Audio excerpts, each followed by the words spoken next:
So, Hare Krishna. So, before we start today's class, please let us take the blessings of the beautiful deities of ISKCON Mangaluru, Sri Radha Govinda ji. Sri Radha Govinda ji ki jai. Okay, so we are supposed to start from Shloka 13 today, right? So, let's please start that. So, now Krishna answers question 6. Like, who is the object of knowledge? Okay, so who is the object of knowledge? It is the super soul. Okay, so in 13 to 18 verses, we'll see that the soul can know the super soul, who is the object of knowledge. So super soul is the object. He's the gnayam. Gnayam means the object of knowledge. Okay, and who exists everywhere and pervades everything. So the super soul is an expansion of Krishna, right? So he is existed in throughout the whole universe is existing, okay, and who exists everywhere and pervades everything. So he's everywhere within every atom. He's there within every living entity, every tree, every animal, every insect, everywhere he is there. Okay, the super soul has transcendental senses, okay, and not material senses like us because he's an expansion of Krishna, right? So obviously he is transcendental, he's not material like us. And when he comes to this material world, so and he is the source of all our senses. So he is the one who is like we say, na, Krishna is Hrishikesha. He is the controller of our senses. We saw how Krishna as Hrishikesha controlled the senses of Arjuna, right? So he's unattached. So he's not attached to this material world. He's aloof. Though he comes to this material world, he acts as the super soul, being in every living entity, but still he is unattached. Okay, because he is nirguna, he is transcendental. He is like though he comes to this material world, he is there in everybody as the super soul, but he is unattached because he is nirguna. He is above the three modes. He is transcendental. He maintains all living entities. Okay, in 19, we'll see only the devotee can understand the field of activities. Okay, so only a devotee can know about the body. And it's like there is a difference between the body and the soul.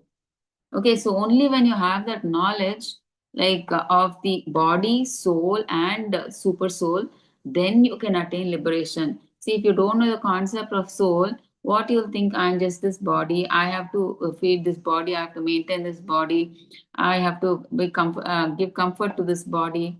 So for that, I have to earn. We think the purpose of goal of life is earn and be comfortable. Okay, only if we become a devotee can we know that there is something separate. We are not the body. Okay, you don't say I body, right? You say my body. It means that you are not the body. See, if you are the body, you say I body. Do you anytime say I body suffering? You say my body is suffering, right? So it means that we are not this body. We are the soul. Okay, so only the devotees have that true knowledge. Okay, the process of knowledge, and both the soul and the super soul you should need to have. So here, what are they saying? Object of knowledge or Jnaya is to know the super soul. Okay, and also we'll see the difference between soul and super soul also. Okay, so but object of knowledge Jnaya means to know about the super soul. Okay, so now in this first shloka, I mean in the 13 or 13, they are telling about the spirit soul first. Okay, in the next shloka 14, they will tell about super soul. Okay, now let's see what they tell about the spirit soul. Yat yat natvamritam ashnute anadi mat param brahma nasattan nasad uchyate. Sorry. Neyam yattat pravakshyami yatnatvamritam asnute anadimat param brahma nasattan nasat uchyate. I shall now explain the knowable, which you will taste the eternal, Brahman, the spirit, beginningless and subordinate to me, lies beyond the cause and effect of this material world. Okay, now Krishna is saying, I'll explain you the knowable. Knowable means who is the knower of the body? We earlier discussed in the class. There are two knowers, right? One is the soul and one is the super soul. So now we are in this shloka, we are discussing about the soul. We'll know that, okay, how? Knowing which you will taste the eternal. See, only if you know that you are soul, spirit soul, can you taste the eternal, right? Otherwise, you'll be on the material platform. You think that enjoying on the material platform is the goal of life. You will not know that spiritual ananda, right? You will not be able to taste the eternal. Okay, so Brahman, the spirit, okay, the Brahman, that spirit soul is called Brahman. The spirit, the beginningless. So we don't know. A beginningless means we don't know when the spirit soul was born, when it will end, we don't know. It is eternal, right? Spirit soul is eternal. So we don't know when it was, when it originated, when it will end, we don't know. So it is beginningless. And subordinate to me. Obviously, it is a subordinate to the Lord, right?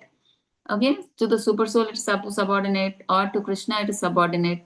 It is like a master and servant relationship, right?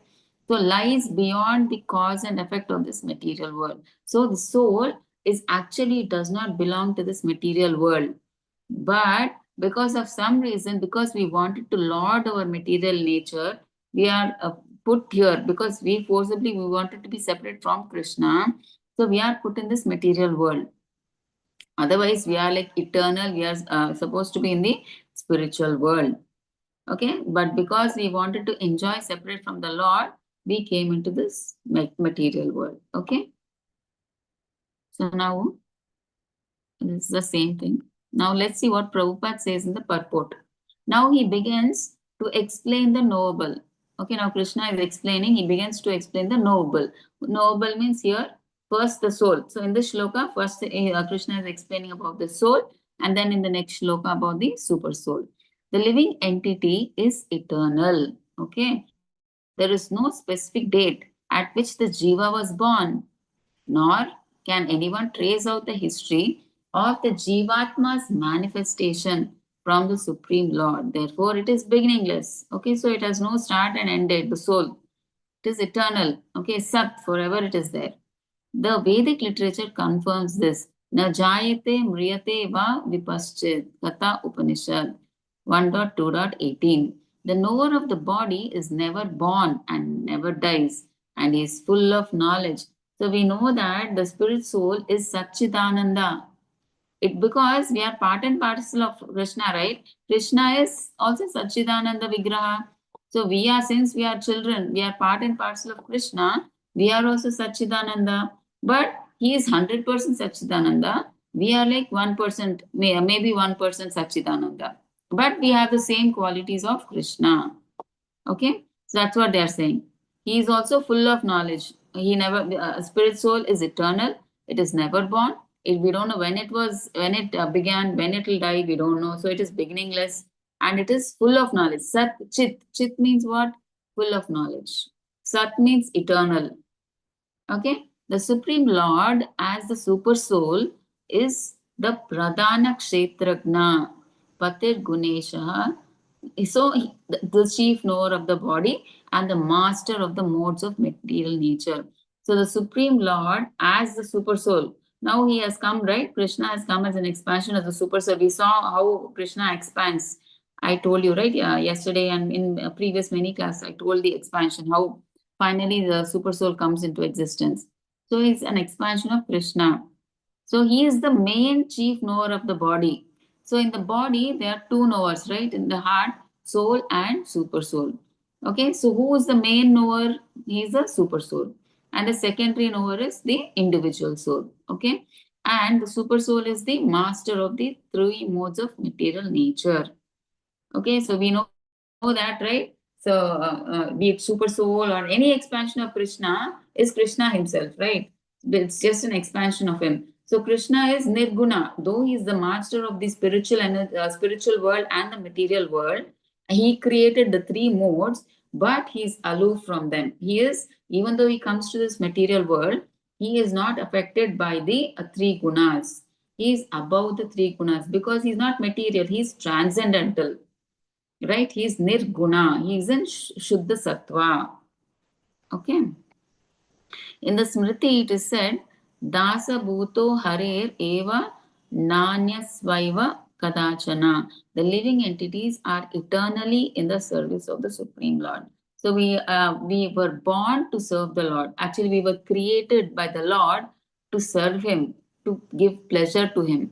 See, Jivera Swarupa Hoy, Krishnera Nityadas. Okay, so we are the servants of Krishna. We were created by Krishna to serve Him, to please Him. Okay, that is our constitutional position. So this is also confirmed by Lord Chaitanya in his teachings. So living entity is Vijnana Brahma and super soul is Ananda Brahma. So you should understand this. Okay. Oops.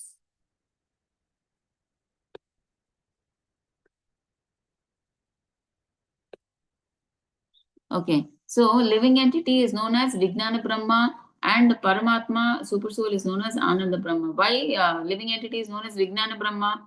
Because he knows only about the body. He is conscious only about his body. He is the knower only of his body, within the particular body. Okay, he is conscious of what is happening in the particular body the soul is. So each of us is a small spark of spiritual consciousness. We are eternal and we are aware. We know what is happening in our body. The soul knows. Okay, so that is why we are Vijnana Brahma. And why is and not Ananda Brahma? We are not Ananda Brahma. Why? Who is Ananda Brahma? Super soul. Why?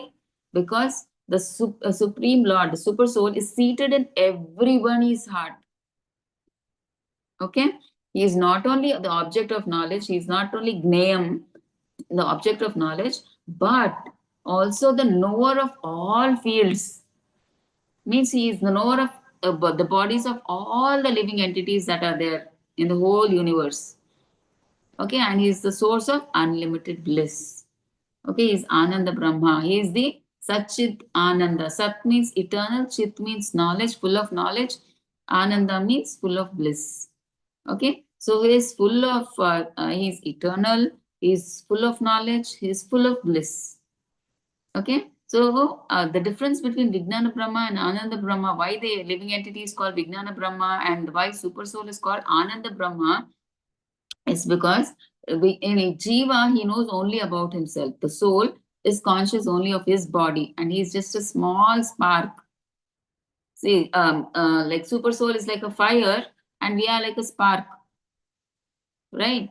Okay, and the super soul is in present in every living entity, is spread throughout the whole universe, is present in every, even in the atom he is present. Okay, smallest of the smallest anu atom also he is there. Okay, so because he's present everywhere, and he is the source of bliss, that is why he is called Ananda Brahma. Okay, so the same is depicted here. Soul and super soul. What is Gnayam? The answer is soul and super soul are the real objects to be known. Soul and super soul are the real objects to be known. Describes the first object of knowledge, that is the soul. Okay, so we are Gnayam, object of knowledge is who are the Gnaya? Gnaya means who is knowable about the body. So Vijnana Brahma is what we said, living entity. So he knows only about his body.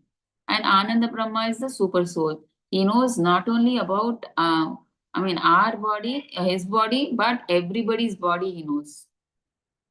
Okay, so he's the object of knowledge, and he knows all the, like pains and pleasures of every living entity. Okay, what will happen if you know? What is if you know about the soul and the super soul? What are the benefits? So if you know that, you can relish the nectar of life. See, only when you know that your soul, can you connect with the Lord, right? When you know that you're not this body and you're the soul, you'll try to connect with Krishna. Otherwise, you'll be on this bodily platform, enjoying material things, doing things for your sense gratification. You'll be serving only material people. You will not understand why I have to serve Krishna. So only if you come to if you have that knowledge of soul and super soul, you'll understand. You'll be able to go to that higher stage of serving the Lord, going back to the Lord. Okay, getting liberated from this material world. And then what is there in Goloka Vrindavana? It's nectar itself. It's just pure bliss, happiness. Happiness is not the word, bliss. So it's ever increasing happiness. Okay, so you can relish the nectar of life. See now, so in the 13 they talked about soul, and now they are talking about super soul. Sarvatah panipadam tad sarvato akshi shiromukam sarvatah shrutimaloke sarvam avritya tishtati. So everywhere are his heads and legs, his eyes, heads and faces, and he has ears everywhere. In this way, the super soul is pervading everything. So the super soul is spread everywhere. Okay, everywhere you can see his legs, heads, faces, everything. Okay. So, like the sun, let's see what Prabhupada says in the purport. Like the sun diffusing its unlimited rays, the super soul or supreme personality of Godhead also is all pervading.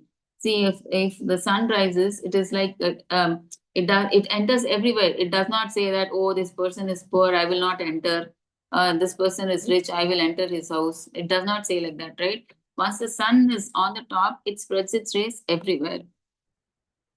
Okay, so like that, the supreme personality of God is all pervading. He's present everywhere throughout the world.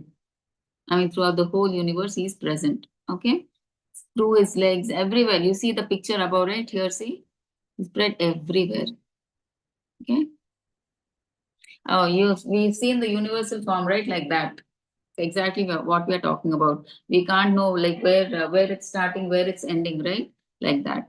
So all the individual living entities, beginning from the first great teacher Brahma down to the small ants, exist in him.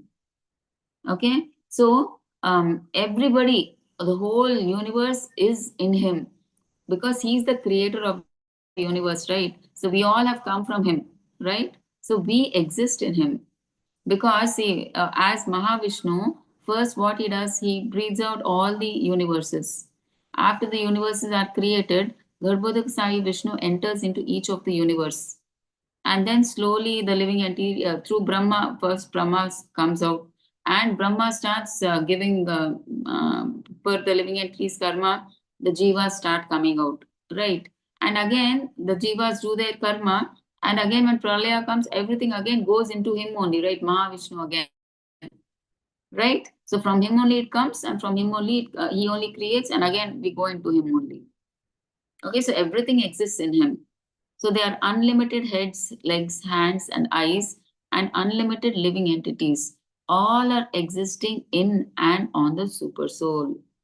Okay, so we all are dependent on him. This whole cosmic universe, the living entities, the prakriti, the demigods, everybody is dependent on the super soul or Krishna or whatever. Okay, so the individual soul does not have hands, legs, and eyes everywhere. Right? For us, we don't have, right? We don't have hands like Krishna everywhere, legs everywhere, and eyes everywhere.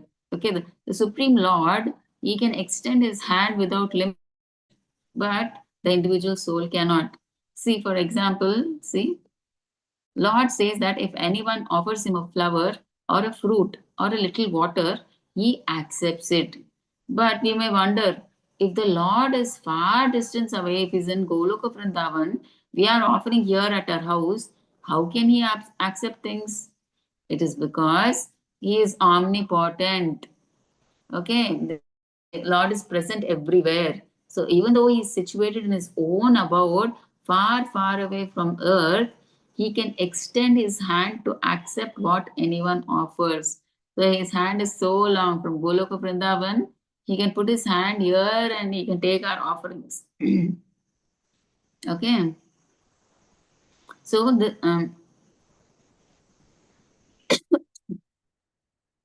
Brahma Samhita 5.37, it is stated, Goloka eva nivasati akhilatma bhutam. Although he is always engaged in pastimes in his transcendental planet, he is all pervading. Okay, so we know that, right? Though Krishna, he is always enjoying in Goloka Vrindavan, he is all pervading. He is present here also at the same time. How? Through his energies.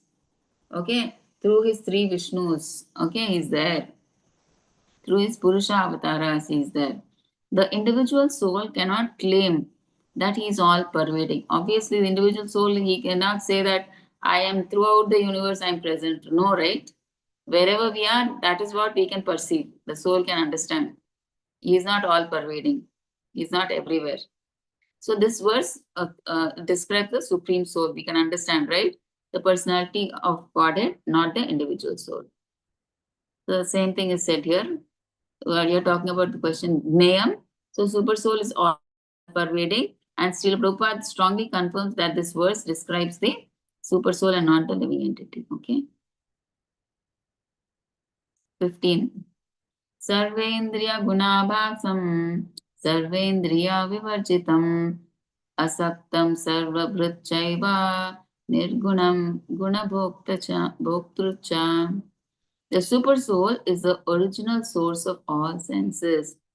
So we know, right, from him come all the senses. Yet he is without senses. Okay, he is unattached. Although he is the maintainer of all living entities, he transcends the modes of nature, and at the same time, he is the master of all the modes of nature. So we saw, right, the super soul is the original source of all senses. Okay, from him we get all the senses because of him, right? Our body develops, everything, whatever we get is because of him. Yet he is without senses. So he is without senses means he does not have material senses like us. He has transcendental senses. Okay. Next, what are they saying? He is unattached, although he is the maintainer of living beings. Obviously, he is unattached. He does not belong, he is not attached to this material nature. He is above the three modes. He is nirguna. He is unattached. Okay. Although he is a maintainer. So, how is he maintaining? He is maintaining through his energies. Right? Through his energies, through the three Purusha avatars, he is maintaining this material energy. Okay, he's the maintainer like that. So he transcends the modes of nature. Obviously, he is above the three modes of material nature. Though he is the master of the three modes, he is above the three modes. He is never touched by the three modes. He is nirguna. He is in Shuddha Sattva. Okay, so now let's see what Prabhupada says in the purport. The Supreme Lord, although the source of all the senses of the living entities, doesn't have material senses like we have. Actually, the individual souls have spiritual senses. Okay, originally we all were spirit souls, right? Then we had spiritual senses. But now we are in this material world, right? So that is why we are covered with material elements. And therefore, the sense activities are exhibited through matter. Okay, so that's why we can see only matter because it is covered, our spiritual senses are covered with these material elements. That's why we can only see matter. We cannot see anything transcendental. Okay, the Supreme Lord's sense are not so covered. So his senses, the Lord's senses are not covered because he's transcendental. He's above the three modes. He's not material. So his senses are transcendental and therefore called Nirguna. Guna means the three modes, but his senses are without material covering. Okay, his senses are not like ours. They are transcendental, uncontaminated. Sveta Svatara Upanishad, in the verse, Apani Pado Javano Grahita.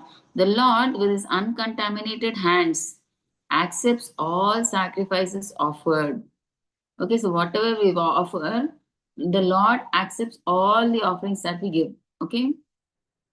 He has no material eyes, but with his transcendental eyes, he sees everything, past, present, and future. Okay. He lives within the heart of the living being, and he knows what we have done in the past, what we are doing now, and what is awaiting us in the future. Okay, he lives, so we know that, you all know that he is staying as Paramatma within the heart of the living being. Okay, and he knows what we have done in the past. He knows everything about us, past, what we will do now, what is in the future. He knows everything about us. Okay, and he knows everything, but no one knows him. Okay, so he knows everything, but no one knows him. Why? Because he knows everything because he is the creator of all of us, right? So he knows everything about us, but no one knows him. So we don't know him. Even the demigods find it difficult to know about him. Why? Because people in this material world, they are in ignorance. They're in total ignorance. They are busy, bothered. They think that this body, and they want to do more and more sense gratification. They are least bothered about God. They don't want to know about God. Okay, like who are we? Who is God? What is the relationship? They don't want to know anything. They're very ignorant. They don't know anything. So they don't want to also know. In Kali Yuga, you see, many people they'll say and they feel great. I'm atheist. I don't believe in God, they say. And they move on. So we are like ignorant of God. We don't know. That's why Krishna is saying, see, I know everybody because I'm the creator. So I know everybody. But they don't know me because we are all ignorant. So when can we know about the Lord? When we come into come into Krishna consciousness. When we start practicing Krishna consciousness, once we start knowing that we are not this body, we are the soul, and then we come to know the relationship between soul and super soul, and then we start doing devotional service. That is the time we can see, finally, one day we can see Krishna face to face. Otherwise, we can't see the Lord. Okay, we don't even know about the Lord. Okay, the Supreme Lord with his spiritual legs travels throughout space. Okay, so he has spiritual legs, so he can travel anywhere throughout the space. Okay, so the Lord cannot be impersonal, as many of them says, right? The Gnana Yogis, they say that Lord is impersonal. Brahma Jyoti, they say, right? No, but God is a person. He has his eyes, legs, hands, and everything else. And because we are part and parcel of the Supreme Lord, we also have these things. So because Krishna is our father, he has hands, legs, and everything. So because he is our father, we are part and parcel of him. So we also have hands, legs, eyes, nose, everything like him. Okay, but the only difference is his hands, legs, eyes, and senses are not contaminated by material nature. He's always transcendental. Okay, he's above the material nature modes. Okay, we get affected by the material modes. When the Lord appears, he appears as he is by his internal potency. He is not contaminated by material energy. Okay, so even though Lord came as Krishna in Dwapar Yuga to this material world, he came in his transcendental form. So, okay, he was not contaminated by material things, material elements or anything. He did. It's not that because Krishna came as a normal human being, like he came with the material body. Nothing like that. Wherever he comes with his original body. That is transcendental. Okay, and the material, actually, this material is created by him. So he's not contaminated by the material energy because he's the Lord of material energy. Okay, so his whole embodiment is spiritual, called Satchidananda Vigraha. So his whole body, his Swarupa, his Rupa is called Satchidananda Vigraha. Okay, Sat means eternal, Chit means full of knowledge, Ananda means blissful. So his body is called Sat Chit Ananda. He is full of all opulence. So we know Bhagavan is full of six opulences, right? And that is fame, wealth, beauty, renunciation, all that. Okay. So he is the proprietor of all wealth and he is the owner of all energy. He is the most intelligent and is full of knowledge. So all those opulences they're talking about. These are some of the symptoms of the Supreme Personality of Godhead. Okay. He is the maintainer of all living entities and the witness of all activity. So as super soul, what he does when he's there in each soul, he maintains the living entities and he witnesses like whatever the soul is doing. He is a silent spectator. He's just seeing what that soul is doing. Okay, he's a silent spectator and he sees what the soul is doing. Okay, the Supreme Lord is always transcendental with spiritual head, face, hands, and legs revealed only in a transcendent situation. Okay, the Supreme Lord is fully transcendental. Okay, even though he comes to this material world, materially contaminated senses cannot see his form. So we all have materially contaminated senses, right? So we cannot see his transcendental form. That's why, right? So that's why, because we can't see his transcendental form, Krishna is very merciful and he's descended in his Archamurti form so that we can worship him, we can do devotional service to him. He has come in the Archa Vigraha Murti form, okay? Where we can see him. See, where we try to make the deity of the Lord with material elements like marble, stone, mud, and then we can worship him. Okay, so we do the prana pratishtha, everything. So that deity itself is Krishna. Okay. Bahir antascha bhutanam acharam charam evacha sukshmatvat tad avigneyam durastam cha chantike chatat. The supreme truth exists both internally and externally, in the moving and non-moving. He is beyond the power of the material senses to see or to know. Although far, far away, he is also near to all. Okay, so let's see what that is through Prabhupada's purport. So Narayana, the supreme person, he resides both outside and inside of every living entity. How outside? Outside as Krishna. He says outside in Goloka Vrindavan, right? He stays outside like that. But inside he stays as Paramatma in every living entity. So he's both outside and he's inside also. So he's present in both the spiritual and the material worlds. Okay, so he's present there and he's present here. In the material worlds, he's present through his energies. Okay. Although he is far, far away, still he is near to us. How? See, although he is there in Goloka Vrindavan, he is near to us. He's very near because he's there in the heart as super soul. Okay, he's there with us as super soul. So he's still near to us. Though he is far away in Krishna's there in Goloka Vrindavan, he is there with us in as super soul. He's very near to us. Okay, so he's always engaged in transcendental bliss, enjoying his full opulence.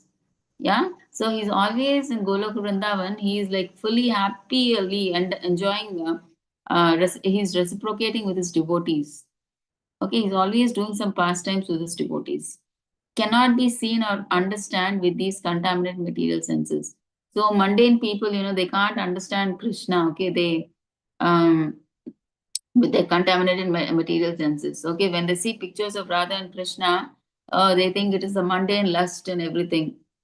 They don't understand the spiritual love between Radha and Krishna, the reciprocation. So that's why Prabhupada says that these topics should not be discussed in public. So they contaminated the senses. These material people, they think it's the material lust between Krishna and Radha. But the thing they don't understand is actually there is only one person, Krishna, and from Krishna Radharani comes.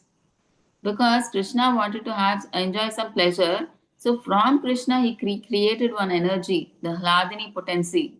That is Radharani. So actually, both are like two different bodies, but one soul. But they don't understand that. There is actually no difference between Radha and Krishna. They're one soul, but two different bodies. Just to enjoy pastimes, Krishna separates. Like from him, he brings out this Hladini potency, which is Radharani, so that he can enjoy pleasure pastimes. Okay, so we should understand that. So on purifying our mind and senses through pure devotional service can he be seen. So only when we do devotional service and finally our senses are purified, then only God can be seen with our eyes. Okay, Brahma Samhita affirms that the devotee who has developed love for the Supreme God. See, we need to reach to that high stage. There are 9 stages of bhakti, right? The last is love for God. So when we develop love for God, then we can see Him continuously without cessation. So, Bhagavad Gita 11.54, Bhaktya tu ananya sakshakyaha. He can be seen and understood only by devotional service. That there is no other way out. Only devotional service. Avivaktam cha bhuteshu vibhaktam iva cha sthitam bhuta bhatru chapta jnanam grasishnu pravavishnu cha. Okay. Although the super soul appears to be divided among all beings, he is never divided. He is situated as one.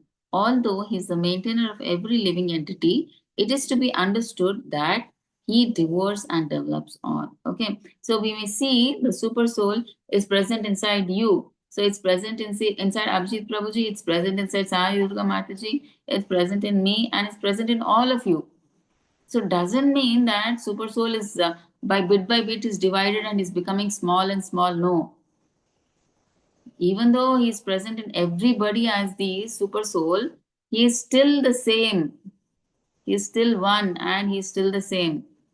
It's not that because all parts and have gone as super souls from the main person. No, he is anyway. He's the full super soul who is pervading everywhere. Even though he looks like he is divided into so many all the jivas and entities. Okay, he is still one. So, although he is the maintainer of every living entity, it is to be understood that he devours and develops all. Okay, so that is what Krishna does, right? He, through his incarnation, what he does, he creates, and at the same time, when Pralaya comes, he devours again into him, right? So let's see what Prabhupada says. See, the Lord is situated in everyone's heart as super soul. Okay, so does this mean that he has become divided? No, actually he's one. Still he's one. Okay. So even though you see right now in this picture, you see that he's there in everybody, every bird, aquatic, animal, man, human, animals, cow, monkey, reptiles. So does it mean that he's like thousand super souls are there? No, he's actually one, but looks divided in so many persons. Okay. See, it's like the sun. See, if a sun, if you see the sun, for instance, it's above your head now. Okay, it's afternoon and it's above your head. And 1 kilometer away, your friend stays. And if the friend sees again, he will also see the sun above his head, right? Afternoon, generally 12 o'clock, it will be there above everybody's same head, right? So, like that, it does not mean that there is one sun above your friend's head and on your head there is one sun. It is not like that, right? The sun is only one, right? But when people at different places see, it is at different positions, right? Okay, so it is the same sun. Like that, the super soul, he is one only. But it appears that he is divided into all these people. Okay, so that is what is the example given here. Okay. So he is situated as if divided. Also, it is said, it looks like he is divided, like the sun example we said, right? If 100 people see at 100 different locations, everybody sees the sun above his head only at different places also. It doesn't mean that there are 100 suns there, right? It is only the same sun, but every person is seeing it from his place. Okay. He is situated as if divided. Also, it is said in Vedic literature that one Vishnu is present everywhere by his omnipotence, just as the sun appears in many places to many persons. And the Supreme Lord, although the maintainer of every living entity, he devours everything at the time of annihilation, obviously. So we know that, right? He's the person who is the creator, he's the maintainer, and he's the destroyer. At the time of Pralaya, he takes everything. All the cosmic manifestation, everything, living entities all go inside him again.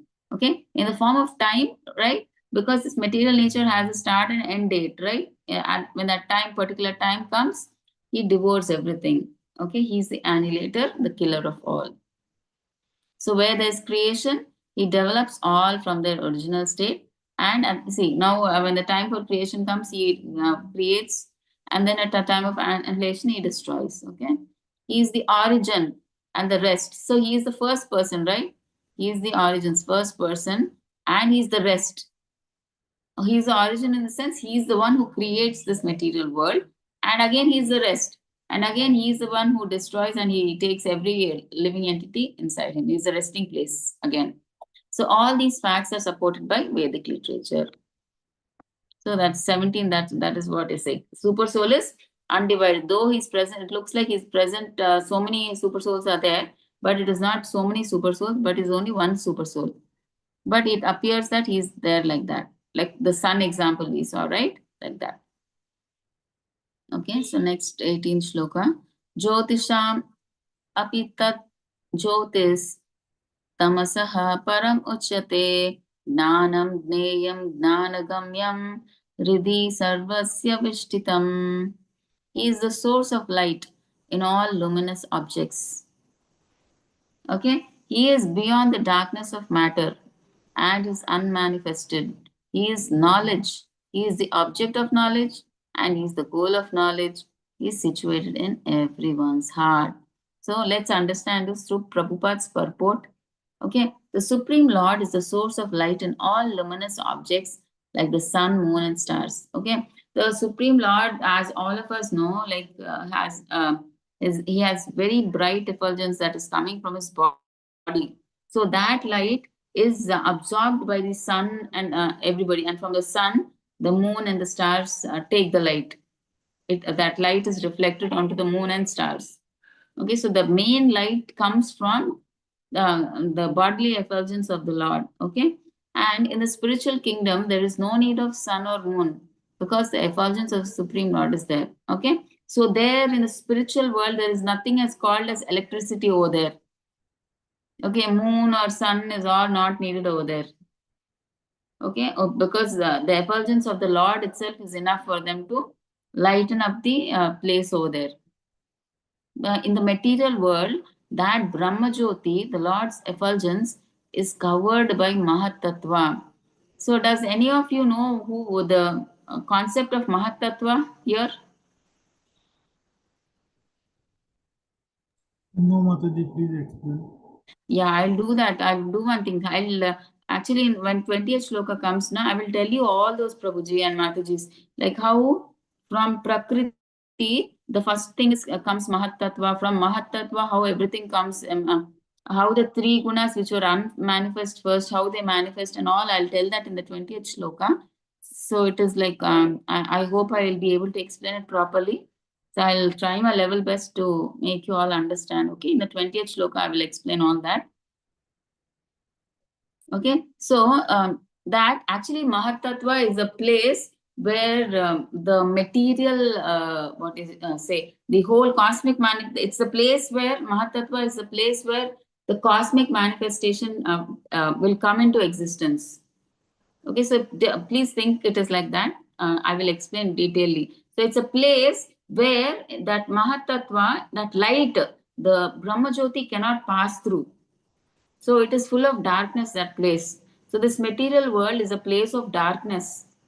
So only, I mean, that Brahma Jyoti cannot pass into this Mahat Tattva. So it blocks, it covers. It see, in the whole spiritual world, there is a small place. We told, right, the spiritual world is 3 times and this material world is like 1 time. So in that spiritual world, we have a small place where it is called Mahat Tattva. Okay, Mahat Tattva, where we have all these, I mean, they will come into existence, all these universes, everything. I'll tell you the process and everything. But for me, present, we will understand that the Brahma Jyoti cannot enter the Mahat Tattva, where the cosmic manifestation will take place. Okay, that is why in this material world, we need assistance of sun, moon, electricity. So morning we have sun, evening, that is why we have electricity. Okay, so because that Brahma Jyoti cannot enter into this Mahat Tattva or the material world, it cannot enter. It is blocked. Okay, Aditya Varnam Tamasaha Parasthat Shvetaswatar Upanishad 3.8. He is just like the sun, eternally luminous, but he is far, far beyond the darkness of this material world. So Krishna is like the sun and Maya is like darkness. Okay, that is what they are trying to say. His knowledge is transcendental. Okay, to one who is eager to be transferred to that spiritual world, knowledge is given by the Supreme Lord, situated in everyone's heart. Okay, so if anybody wants to really go to the spiritual world, Krishna, he is there a super soul. He knows if one is very sincere, Krishna gives them the knowledge that is required. He drives away the ignorance and he gives knowledge, the shining lamp of knowledge, like how you can come back to me. Okay. So one must surrender unto the Supreme Personality of Godhead, and if he at all wants liberation. Okay, so only way we want liberation from this material world is only if we surrender to him. There is no other way that we can get out of this material world. So only by knowing him can one surpass the boundary of birth and death. It's the same thing again. Okay, same thing is explained. He's situated in everyone's heart. He's a knowledge, object of knowledge, goal of knowledge. So he's beyond darkness of matter and he's unmanifested. So unmanifested, why? Because we all can't see with our material eyes. And also we are ignorant of the Lord, right? The material people. The super soul is the source of light, okay? And he's in all luminous objects. So now let's see 19. Iti kshetram tata gnanam ज्ञेयं च उक्तं समासतः मद्भक्त एतद् विज्ञाय मद्भावायोपपद्यते. Thus, the field of activities, the body, knowledge, and the knowable have been summarily described by me. Only my devotees can understand this thoroughly, and thus they attain to my nature. Okay, so he's telling now, Krishna is telling, I've told about the body, the soul, the super soul. I have described. Now only my devotees can understand this thoroughly. So only devotees can understand this and they can come back to me. Okay, this is the same thing, the whole just see qualification to understand Kshetra, Kshetragna, Gnana and Gneyam. Kshetra means what? Body. Kshetragna means knower of the body. Who is that? Soul and super soul. What is Gnana? Knowledge. To know about the body, soul and super soul. And Gneyam, who is the object of knowledge? It is super soul. So that is what is given here. Okay. Everything that only is given. Okay. So verses 6 and 7, beginning from Mahabhutani and continuing through the same thing is being given actually, what we've discussed already. So 6 and 7, what is discussed? 8 to 12, what is discussed? 13 to 18, what is described? Given here, okay? So continuing through, analyze the material elements and certain manifestations of symptoms of life. These combine to form the body or the field of activities. Okay, so what is the body made up of? Okay, and then 8 to 12 they're telling, describe the process of knowledge for understanding both types of knower.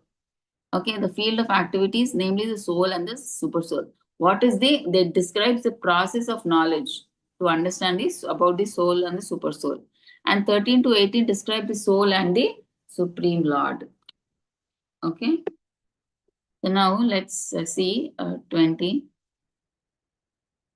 So Krishna answers 1 and 2 here. Now 1 and 2 is like what he asks Krishna, what is Prakriti Purusha, right? So let's see what Krishna says about that.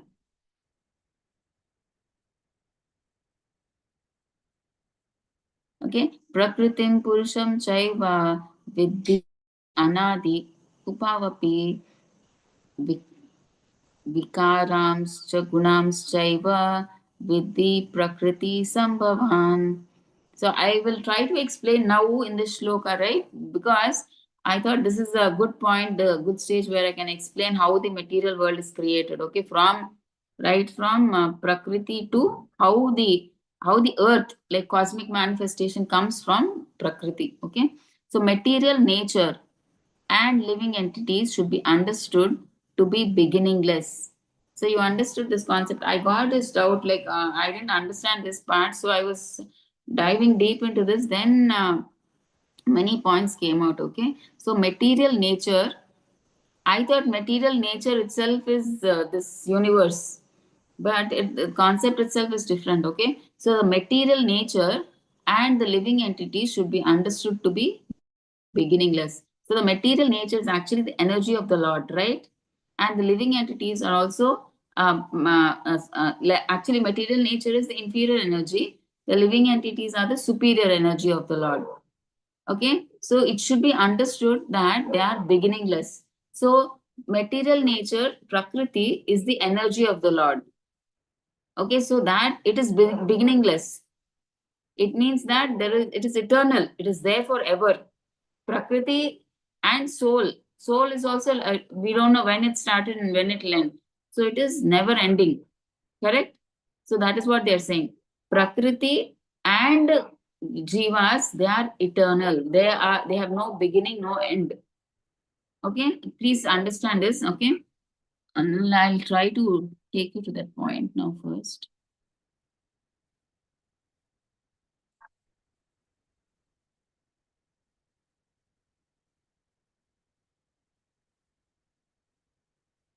here, from here, please try to understand. See how Mahat Tattva emerges from Prakriti, showing the cosmic manifestation process. First, we have the Prakriti. So please try to understand. The Prakriti is the energy of the Lord. Okay, energy is energy. We can't see energy, right? So energy is there. That energy is called Prakriti, material nature or Prakriti. So how is it? It is subtle. We can't see it. So it is unmanifest, and it consists of three gunas. So this Prakriti it is unmanifest initially. Okay, the energy of the Lord is unmanifest, and it has three gunas, right? Those are also hidden. We can't see. They are unmanifest. Okay, so think of Prakriti as a nature which is subtle, but it is present everywhere, but subtle, we can't see, and it is inactive. Okay, so alone Prakriti cannot do anything. Okay, it is like a seed, you know. See, a seed, when you sow it, from it a big tree comes later, right? But it has the potential to bring a tree from that seed. So now this Prakriti is like that. So it is inactive, it is subtle, nothing can be seen, nothing it has potential, but that potential can be seen only when it is activated externally by someone. Okay, until that time it is like inactive, it is nobody can see it. Okay, and it is like a seed which has all the capacity. The tree is there within the seed. Only if you sow it, the seed in the soil and water it, the tree will come out, right? So, like that. So, Prakriti is like the seed. It has the potential, everything capacity, everything is there. But it needs some external pushing to make it manifest. Until that time, it is unmanifest with three gunas. You can't see it. Okay, so that is Prakriti. Okay, now how this Prakriti will become manifest or it will become active? Okay, how? When it comes in contact with Purusha. See, we saw that picture, right? The other day, Mahapurusha, he impregnates the Prakriti, right? So when Mahavishnu, he sees through this every pervading energy, Prakriti, when he glances on Prakriti, then what happens? See, latent energy, then it becomes activated. So now the Prakriti becomes active. Active, and then first what happens? Mahatattva comes. Okay? So until now, Prakriti, that energy which is pervading everywhere, which you cannot see, inactive, subtle, is inactive, right? When, as soon as Mahavishnu glances on that Prakriti, now it becomes active. And when it becomes active, first what comes out from Prakriti? Mahatattva comes out. Okay, now please, if you all have any doubts, please stop me at this point and you can ask me, okay? Then I'll continue to the next. If you have any doubts, please stop me. Okay, so then first Mahatattva comes. So this Mahatattva is cosmic intelligence. It is like a blueprint. See, it's blueprint in the sense, see, you want a house to be built for yourself. So blueprint is what? You know the model of the house. Like here the bathroom will be there, here the bedroom will be there, here this will be there, that will be there. So we can just imagine, right? The seeing the blueprint, so we can understand how our house will be. So now this Mahatattva is like, we still, though it is active, because Mahavishnu glanced in the Mahatattva, we just see the blueprint of the whole everything, the universe. We cannot exactly see, like how the blueprint for the house we can see on paper, like here the bedroom will be there, here bathroom will be there, here this thing will be there. So there we can just visualize, like we can, but it's still I mean, like you can't see it, but it is to be understood that it is there, but subtle. It is active, but it is subtle. Slowly it will, I mean, like, get manifested. It's still unmanifest but active. It's like a blueprint. I mean, like it. We know that, okay, this is there, this is there, this is here, like that. Okay, it's like a blueprint. So first the Mahatattva comes. So what comes from Mahatattva? Slowly, one by one, as Mahavishnu is still glancing. See, first what comes from the Mahatattva? Ahankara. Okay, ego. Ahankara, we know false ego, right? You think I am this body, like that. Then mind comes. First, what comes? All the subtle elements come. Okay, so from the subtle, slowly, gross elements come out. So finally, the whole universe we can see. Okay, first Ahankara comes, then mind comes, then senses. We have 5 knowledge acquiring senses and 5 working senses, right? And then tanmatras, the subtle elements, sound, touch, form, taste, smell, these come. And from them, the mahabhutas, the gross elements, like panchamahabhutas, like ether, air, fire, water, earth come. Okay, so we know, right, when we saw the universe chart yesterday, we saw there are 5 layers, 8 different layers, right?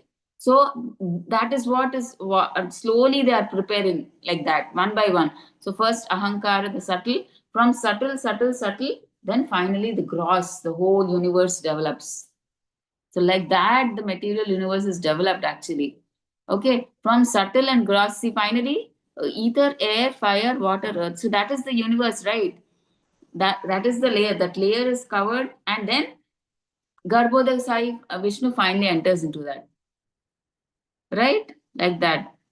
So the Mahabhuta, gross elements, ether, air, fire come, and the whole thing. See, now the subtle and gross elements gradually take physical form. So eventually becoming the manifest universe. Now you can manifest, you can see the universe now, finally.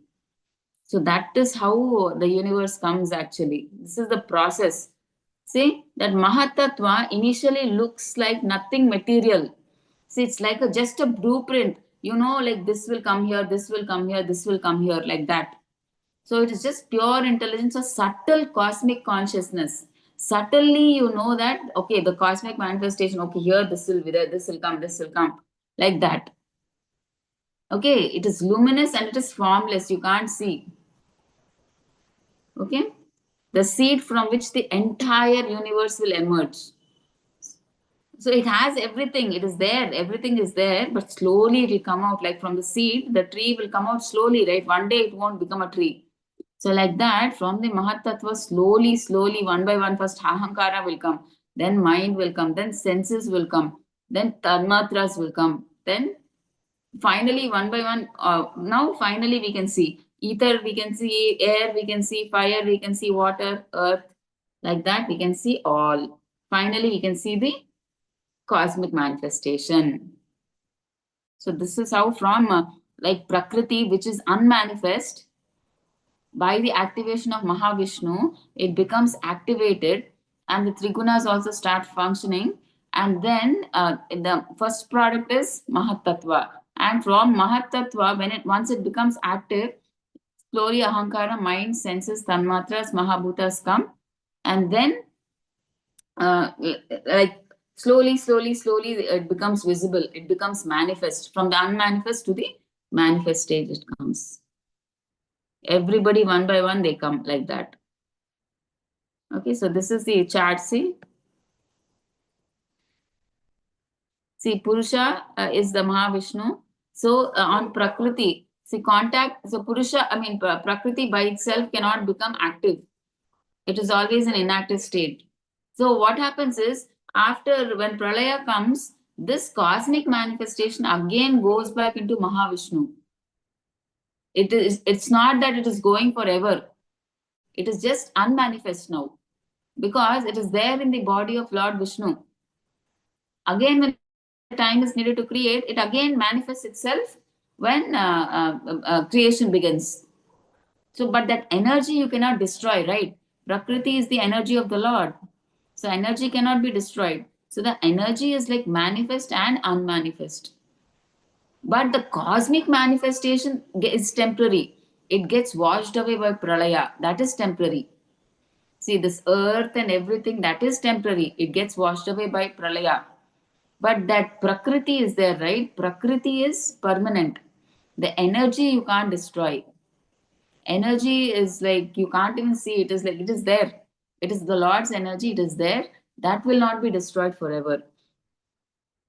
Okay? Only it becomes manifest and unmanifest, but it is present throughout.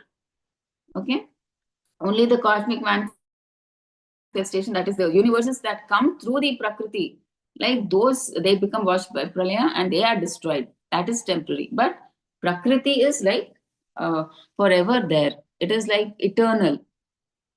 Okay, so this is the thing. Okay, so hopefully you've understood now, right?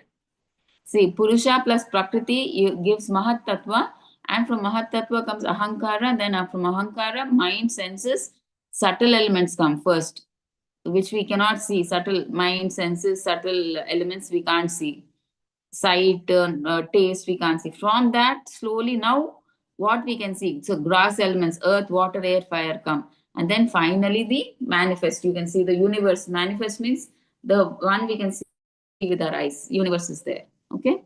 So this is the this thing. Hopefully, I thought I have made you understand at least a bit of it. Did you all get an idea now? Yes, Mataji. Hare Krishna Mataji. Just one little thing to be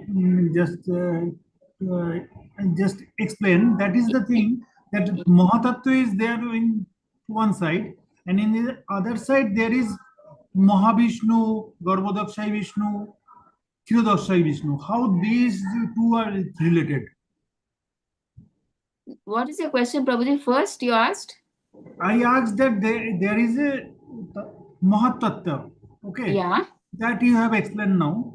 And there is Mahavishnu, that is what, Prabhuji, actually, Mahatattva, the Prakriti, Mahavishnu activates the Prakriti. He's already come now. Okay. Okay, Mahavishnu, he throws his glance on Prakriti. Okay. He's there now.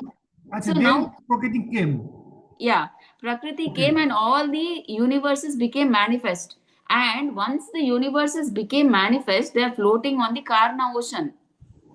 Okay. Okay, you can see the universes now. So now the universes have to be active. So Garbhodakasai Vishnu enters into each of these universes now. Yes. Okay, and again into each of these universes, now the living beings, everybody is created. Okay. Then in that case, the Mahavishnu is in the higher plane of Mahatattva. Obviously, Mahavishnu, yes. Is in the higher plane. Yeah, Mahavishnu is like an expansion of the Lord. That is why he is on the higher plane, obviously, Prabhuji. Okay, okay. Prakriti is like the energy of Lord, right? Prakriti is the energy of Mahavishnu. Okay. So it works under him, right? So he is like above Prakriti. Okay, understood. That clarification is required. Okay, understood. Yeah, perfect. Anytime, Prabhuji, any doubt, like, I mean, if I can clarify, I'll definitely clarify. Because Prakriti is inactive, Prabhuji. Without, it needs someone to activate it. And the person who can activate the whole Prakriti is Mahavishnu. So Mahavishnu, he glances on Prakriti. And then Prakriti becomes active. And when it becomes active, the first thing that comes out is this Mahatattva. Okay? Yeah, Mahatattva, and then these all first the subtle elements start manifesting, and then the gross elements, and finally the whole universe we can see. Okay, understood.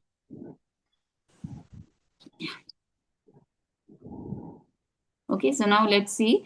That is why this material nature, Prakriti, is like, that is forever, it is this. That is why it is beginningless. Living entities, we are soul, right? We are eternal. So we are also beginningless. That is what Krishna is trying to say. And their transformations and modes of matter are products of material nature. So actually, Prabhuji, understanding this is very difficult. Like, the more we read, the more we, I mean, like, Krishna gives us the intelligence to understand. We just have to pray to the Lord, to understand in detail. Okay. So the field of activity, the body is composed of material nature. Okay, obviously we know that the body is made up of these material elements: earth, water, air, fire, ether, all these 8 components: mind, intelligence, false ego. Okay, so it is made of Prakriti, material nature. The embodied individual soul, the living entity enjoying the activities of the body, is the Purusha. So the soul is the Purusha. Okay, who is in the body, the soul, he is the Purusha. So both the super soul and individual entity are different manifestations of the Supreme Personality of Godhead. So you understand this concept. So soul and individual entity, super soul, are different manifestations of Krishna, right? So Krishna, the super soul, is expansion of Krishna, right? And soul is like the energy of Krishna, right? So the living entity is in the category of his energy. So living entity is like marginal energy. Prabhuji, you were asking this doubt, right? About marginal energy. So the living entity comes under marginal energy, Prabhuji, because he can either transfer himself to the spiritual world, and then that is called internal energy. The spiritual world is called, it is controlled by Yogamaya. So that is internal energy of the Lord. And this material energy, Prakriti, is called external energy. Okay, but living entities are called marginal energies because they have that free independence. They can either be in Maya or in Krishna. So if they're in Maya, they are like in the material energy. If they're in Krishna, in the internal energy, in the spiritual world. So like that. So living entity, a Prakriti and material world are energies of Krishna. Okay, through his energies, we just now saw, right, how Prakriti or material nature is the energy of the Lord and it is beginningless. Okay, like that. So the living entity is it clear, Prabhuji?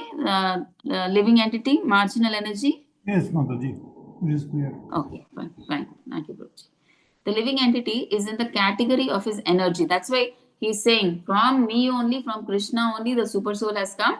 From Krishna only, the soul also has come. But super soul is an expansion of Krishna. We saw, right, how Krishna, Balaram, the first Chaturviha, all till this super soul. And now living entity is marginal energy. So that is also energy of Krishna. So both are like different manifestations of Krishna.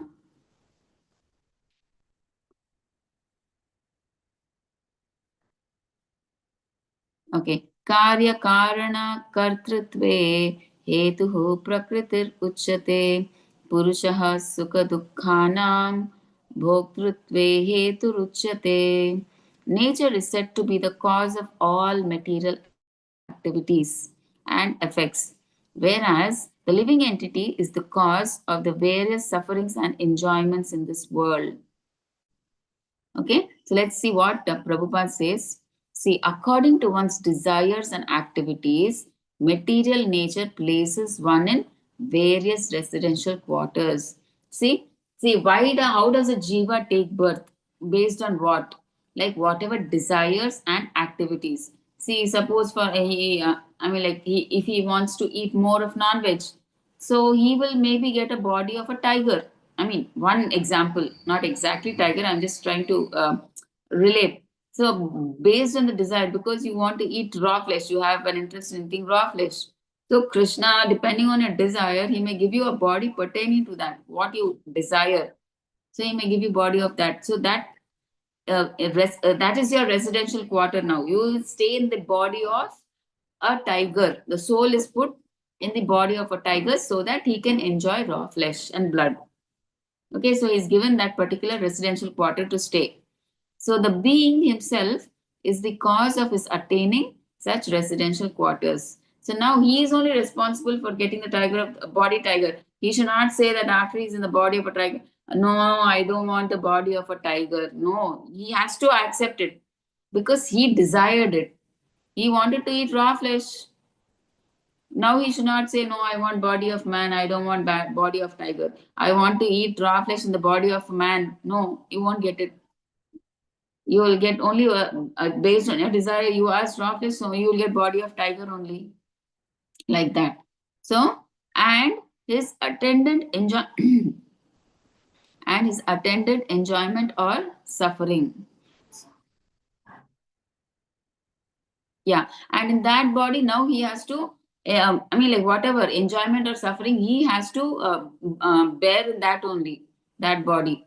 He is responsible for all that. So again, whatever he does in that body results his karma again. Okay, so once placed in some particular kind of body, he comes under the control of nature, because the body, being matter, acts according to the laws of nature.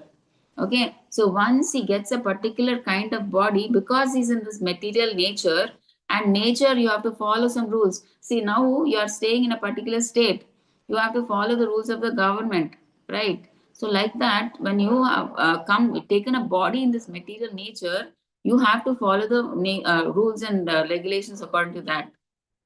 Okay, you have to follow. So at that time, the living entity has no power to change the law. Okay, see, he cannot say that once he's put into the body of a tiger, he should not say that I will behave like a lion, I'll behave like a bird. No, he is, I mean, like, he is forced, he has to act like that only, because his senses are designed like that. Now he can't say, I mean, he won't be able to behave like a pig or like a hen or anything, because his body is designed in such a way, his senses are designed in such a way. For his desire, he wanted to do this. That is why he will be put in such a body that you can do only that only. You can't do anything else. See, suppose the example Prabhupada gives, see, suppose an entity is put into a body of a dog. Okay, as soon as he is put into the body of a dog, now he must act like a dog. He cannot say that I will act like a human being. I will act like a pig. I will act like someone else. No. So he cannot act otherwise. See, as a hog in hog body, like hog, it is trained to eat stool. Can some other tiger or something do what a pig does? No. It is designed like that. Per nature, you are given a body like that where you have to follow certain rules. You are given such senses, so you have no option. You have to. When you put in the body of a dog, you have to act like a dog only. Okay, you can't act in like someone else. Okay, as a demigod in demigod body, according to the law of nature, you have to act like that. Okay, so but in all circumstances, the super soul is with the individual soul. So one thing is like, whatever body you take, the super soul is always there with the individual soul. He is the only constant companion who comes along with us in any janma. Okay, we may leave our parents, material parents for that janma, or relatives, or anybody in that particular janma, but janma after janma, the only person who is there with us is the super soul. Okay, the Supreme Lord is so kind upon, he is there in the body of a worm also, worm in a stool. Okay, so super soul is there in everything, everybody. The Supreme Lord is so kind upon the living entity that he always, see, he's always accompanies the individual soul, and in all circumstances is present as the super soul or Paramatma. Okay. Purushah prakritisto hi bhungte prakriti jan gunan karanam gunasangasya sad asad yoni janmasu. The living entity in material nature thus follows the ways of life, enjoying the three modes of nature. This is due to his association with material nature. Thus, he meets with good and evil amongst various species. Okay, so like this, the living entity he enjoys, but the body he gets, like maybe in the body of an octopus, body of a whale, reptile, snake. So, but that body is designed in that only he will try to enjoy then. See, he enjoys the way per that modes of nature. So this is due to, see, for example, a kshatriya, right? What is his mode? He is mostly in Rajoguna. So he will act like, I mean, like he is always like passionate, a person who is in Rajoguna. So like that, each individual per the mode of nature, he moves on in this material nature. He enjoys, he suffers like that. Okay, yeah, according to the modes that he has acquired, then he leads his life. Okay, so thus like that, in each janma he meets good and evil amongst various species. He I mean, like, he has many janmas, right? 84 lakh species are there. So he goes through all that. In that, he sees good and evil, everything he enjoys, suffers, everything. Okay. So this is what, so the desire to enjoy forges the bond between Purusha and Prakriti. So that is what happens. Like when you desire, you take a certain body and you have no option, you have to take that body, and then per that body, per Prakriti, I mean like material, you have to, it undergoes 6 changes, and then per your desire, again you take birth, maybe as whatever per your desire you take birth, again those 6 changes you have to undergo, then again you desire, something happens, like that it just continues because of your mentality to enjoy. So sometimes you may want to enjoy more of sex life, then you become a pigeon. Yeah, sometimes you want to sleep more, then God gives you the body of a bear. Polar bear sleeps for 6 months, it hibernates for 6 months, and now you may want to enjoy more of raw flesh, then you get the body of this. And sometimes you want to stay naked, you are given the body of a tree. So, like that, however you want to enjoy, desiring for that, you get a body and you try to enjoy. Okay, based on the 3 modes. Okay. So, due to his desire, see, because he wanted to enjoy separate from Krishna, right? So, that is why he was put in this material nature. Only reason he wanted to enjoy. So, due to his desire to lord it over material nature, he is put into undesirable circumstances. As per his desire, see, the entity is born sometimes as a demigod.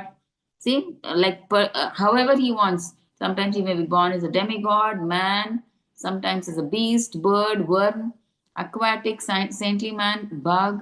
So this is going on. So in all cases, the living entity thinks is still lording over the influence of material nature. So he's still thinking that I am the master, I am the enjoyer. He is not understanding that he's under the control of modes. Actually, because of the modes of material nature, he's acting like that. He's not understanding that. He's thinking, I am the enjoyer, I am the controller, everything is happening like because I am doing it is going on. He thinks like that. Okay. He's put into such different bodies due to association with different modes of nature. So that is what we discussed. So depending on the different modes, he gets a different body. So one has to, that is why we want to come, if we don't want to be controlled by these modes, what we have to do, only solution is, if we want to come beyond these 3 modes and come to the transcendental position, what we have to do, we have to take to Krishna consciousness. Okay, so see, the material consciousness will keep transferring him from one body to another, obviously, right? Because he will have different desires. He will say, after this body, maybe in the dog's body, I mean, like first, he has a cat's body.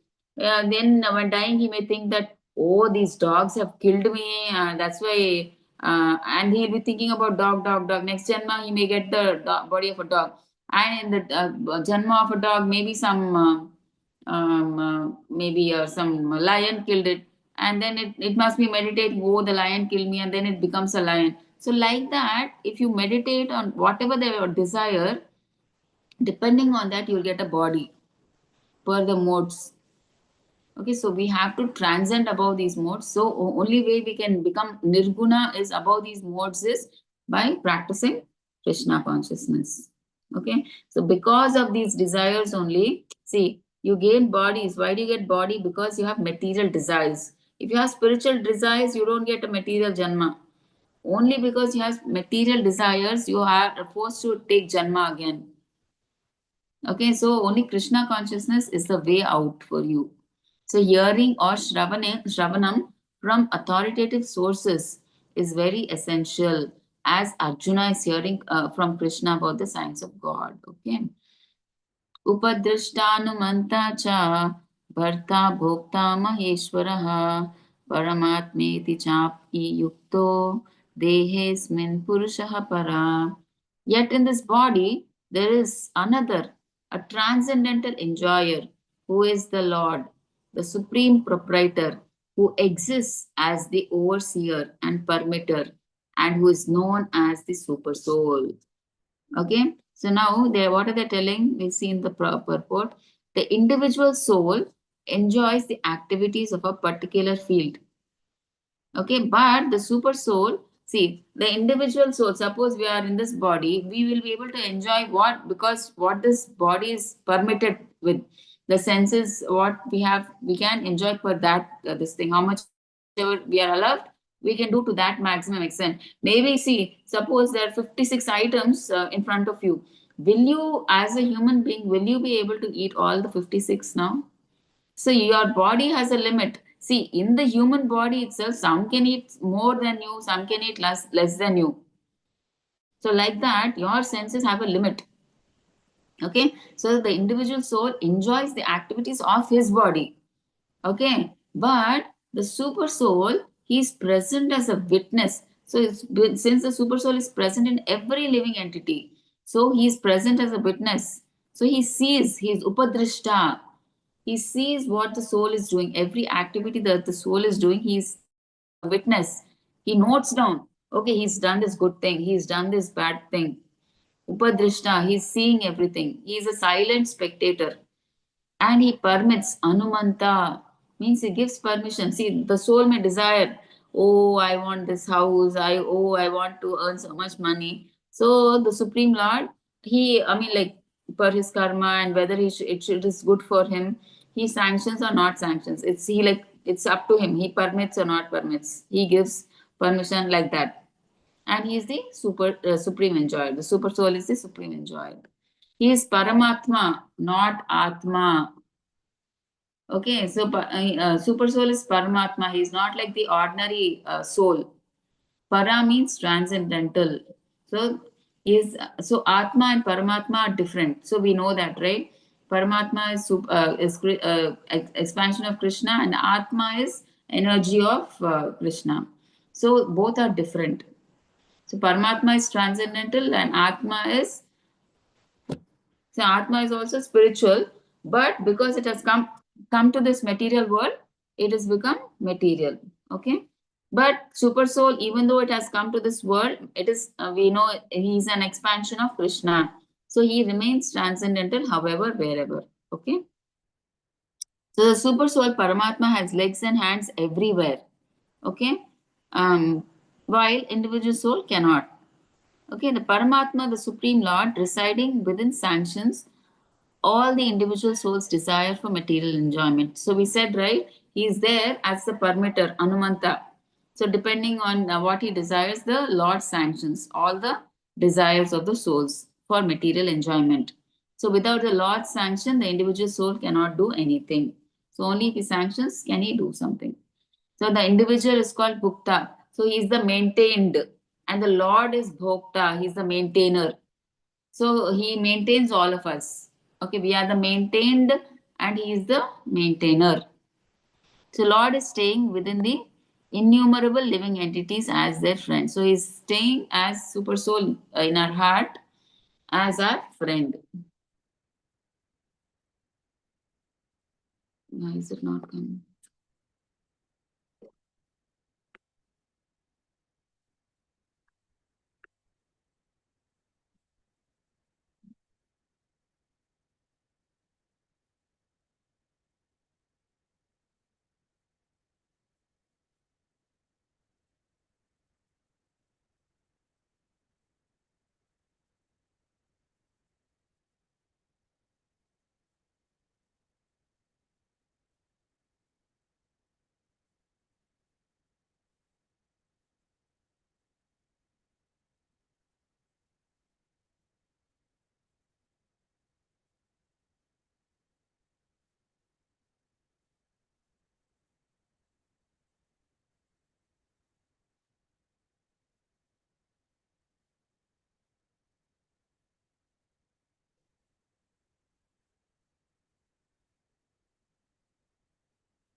Yeah, here.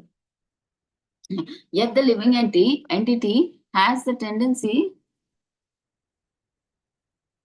okay, has a tendency to reject the sanction of the Supreme Lord and act independently in an attempt to dominate nature. So, but we said, right, the living entity, sometimes there's a super soul inside from inside. Suppose he's there inside the body of a thief.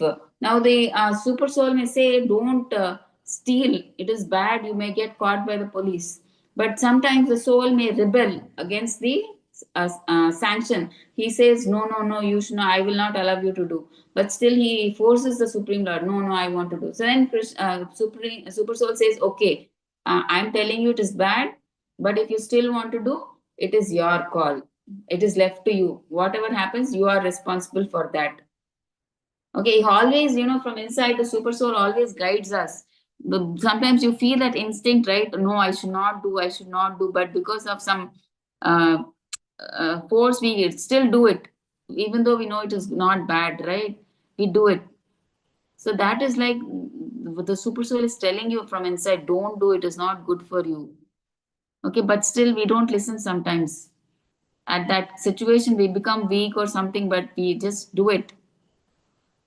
Okay, so that's what Krishna is saying. See, sometimes we have that independence, right? It's not necessary that we have to follow the Lord, what the Lord says. So that is why we came here to this material world, right? We wanted to be independent of the Lord. We wanted to enjoy against the Lord. So that is why even Krishna, he just gives the suggestion. But if he doesn't listen, he will say, okay, fine, I'm trying to tell you this is good, but you're not listening. Now it's up to you. You take the call. You bear the consequences for that. And then like that. See, yet the living entity has the tendency to reject the sanction of the Supreme Lord and act independently in an attempt to dominate nature. So due to this propensity, he is called the marginal energy of the Supreme Lord. So we discussed, right? Marginal means if he wants to do against Krishna, so he is doing activities in Maya. So then he's in the external energy. Okay, and then if he does what Krishna says, he is in the internal energy. So that's why the living entity, he can be either in Maya or Krishna. Okay, like that. He has that independence. The living entity can be situated either in the material energy or in the spiritual energy. As long as he is conditioned by the material energy, the Supreme Lord as his friend, the super soul, stays with him just to get him to return to the spiritual energy. So that is why the super soul is always with him. As long as he's in the material energy, the Supreme Lord is there in the heart, right? Heart of the soul. He's there as a friend. So he's just waiting when he will turn to me, when I will take him back towards me. I mean, like with me back to my world. Okay, so the Lord is always eager to take him back to the spiritual energy. But due to his minute independence, we actually rebelled, right, from Krishna, that we want to enjoy separately. So we have that independence. It's not necessary that here also we have to follow the Lord. Okay, so God also, he does not take that independence, he gives. But he just gives a suggestion from inside. This is bad for you. Okay, it's up to us to listen. Okay, and follow. If we listen and follow, we go to the spiritual kingdom. If we don't listen, we are stuck up in Maya. That's it. Okay. The misuse of independence, see, that's why the misuse of independence is the cause of material strife and conditioned nature. Okay, so because we rebel against Krishna, right? We don't listen to Krishna. That's why we are caught up in Maya.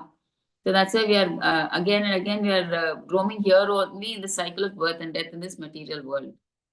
Okay, so and now at least we have realized, that's why we have come to practice Krishna consciousness. That's why we want to get away from this material world and go back to Krishna. So the Lord is constantly instructing. See, he constantly is instructing from within and from without. Okay, both ways, from within as super soul and from without. How? See, in the next line they are telling, from without he gives instruction as stated in Bhagavad Gita through the books. Okay, through Bhagavad Gita, Bhagavatam, all these books give us instructions of what the Lord wants. He's giving us instruction, do like this, do like this.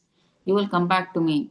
And from within, he's the super soul. He tries to convince the living entity that his activities in the material world are not conducive to real happiness. He says that whatever activities that you're doing in this material world, you're thinking they'll give you happiness. No, nothing can give you happiness.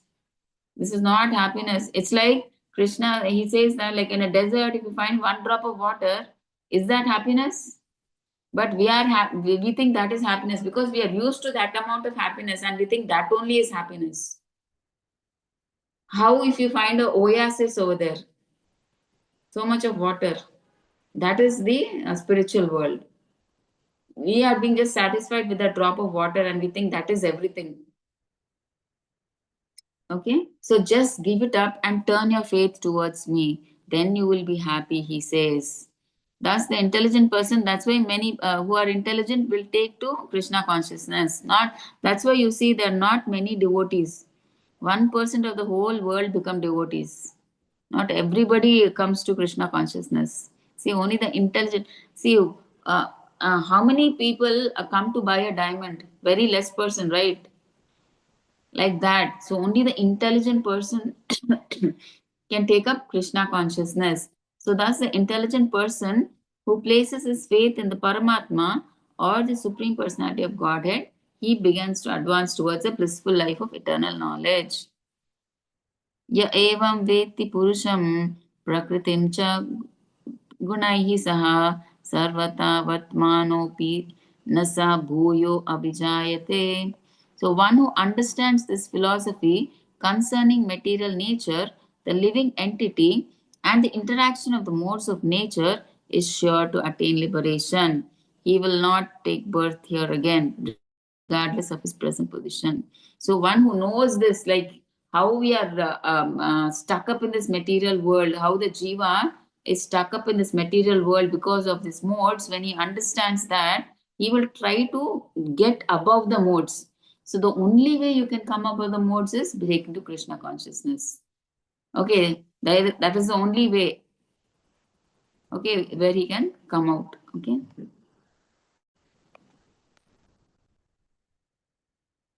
So that is what is saying. See, one who understands the philosophy concerning the material nature, the living entity, and the interaction of the modes of nature, he understands that the only way I can get out is through practicing Krishna consciousness. Okay.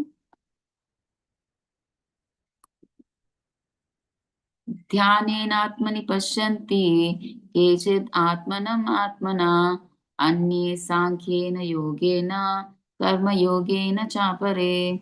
The super soul is perceived by some through meditation, by some through the cultivation of knowledge, and others through working without fruitive desires. So how can we see the super soul? Some through we can see in the picture, right? Like through dhyana yoga. We saw, right, how they meditate on super soul in the heart, and some the jnanis, what they do, they meditate on impersonal Brahman, right? Through how jnana, they read the Vedas, Upanishads, and others how do they worship? Through others working without fruitive desire, karma yoga. So they do the work without any expectation of result. Okay, so they give the result to God. Okay, different ways. See, understanding through various types of yogas. Okay, so same thing is explained. Two types are there. So one who is faithful in spiritual life, they will do. How will they meditate on Paramatma? Through Dhyana Yoga, Sankhya Yoga, or Gnana Yoga, and Karma Yoga. And others are atheists. Anyway, they won't worship the Lord. So who are the best out of all? The devotees who do Bhakti Yoga are best situated in spiritual life. Understand, because they know that beyond the material nature are the spiritual world. See, these three, Dhyana, Sankhya, Yoga, Karma, they are on that still, they haven't gone to the highest Krishna, Supreme Personality of Godhead. They are just stuck up in the Brahma Jyoti or Paramatma, like that. They are on still on that platform. Okay, they haven't come to the spiritual world or Supreme Personality of Godhead. See, from Supreme Personality of Godhead only the super soul comes, right? Krishna, we saw that process. So why we should even put our mind on Paramatma? We should directly worship the two-handed beautiful form of Krishna, who is the Supreme Personality of Godhead. Okay, so 26. Anye tu evam ajananta shrutva nepya upasate tepi chati taranti eva mrityum shruti parayanaha. Again, they are those who, although not conversant in spiritual knowledge, begin to worship the Supreme upon hearing about him from others. Okay, because of their tendency to hear from authorities, they also transcend the path of birth and death. So, what are they saying here? It is not necessary that you're like conversant, you have spiritual knowledge. Some people, just directly they hear from the authorities. So that will also give you liberation from birth and death, they are saying. Okay, so how Prabhupada says in the purport, see, a common man, if he is a good soul, he can advance by hearing from authorities, not from here and there, okay? Hearing process, Shravanam, is very important. Lord Chaitanya preached Krishna consciousness in the modern world. He gave great stress to hearing. Okay, Lord Chaitanya emphasized on hearing the transcendental vibration. Hare Krishna, Krishna Krishna, Hare Hare, Hare Rama, Rama Rama, Hare Hare. On hearing from realized souls, gradually worship of the Supreme Lord follows. See, only if you know something about the Lord, you will know that, oh, God is so great. I have to worship. I have to surrender unto Him. I have to do devotional service. I have to do some seva. Will you get the feeling that you are subordinate and He's above you, right? Then you start doing devotional service. Okay, so although the common man is often not as capable as so called philosophers, see, he may be the common man, he may not become a great gnani or a dhyana yogi or all these he may not do.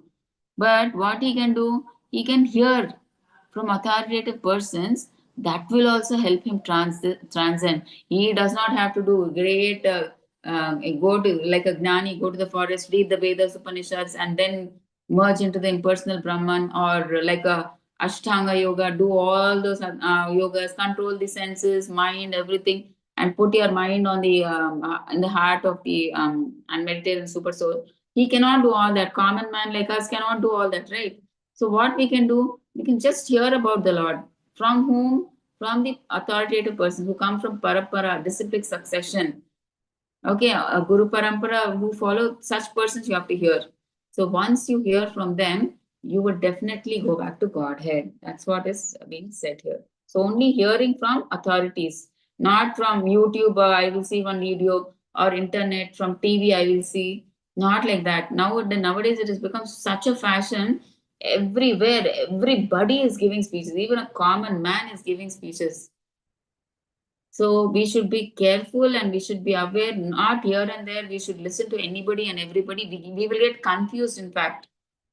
Only we have to listen to speeches who are from authority, who are like come from that Guru Parampara, who are authorized, who come in that discipline succession. We have to hear such speeches.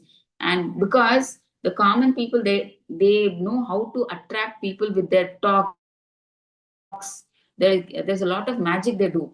They talk so nicely, so we get mesmerized. We think, oh, this is only the truth. And because he has some 1 lakh followers, we think, oh, what he says is true, must be true only. Not like that. We should not believe like that. This is Kali Yuga. Everything is like Hippocratic. Everybody will try to mesmerize you with their words. So we have to be very careful. Listen to only speeches and read books only from Parampara, and hear only from authorized Vaishnava. This thing. We have so many speeches in ISKCON. Why we don't even have the time to listen to those speeches only? Why we should bother to go about some other this thing also? Okay. So it's always, I mean, hearing it plays a very vital role. Okay, so that's what they're saying here also, Krishna is saying. So we'll stop here for today. So this is again a different topic. So that's why I thought we'll cover this tomorrow. Okay, so for today we'll stop here, and please let me know if you have any doubts.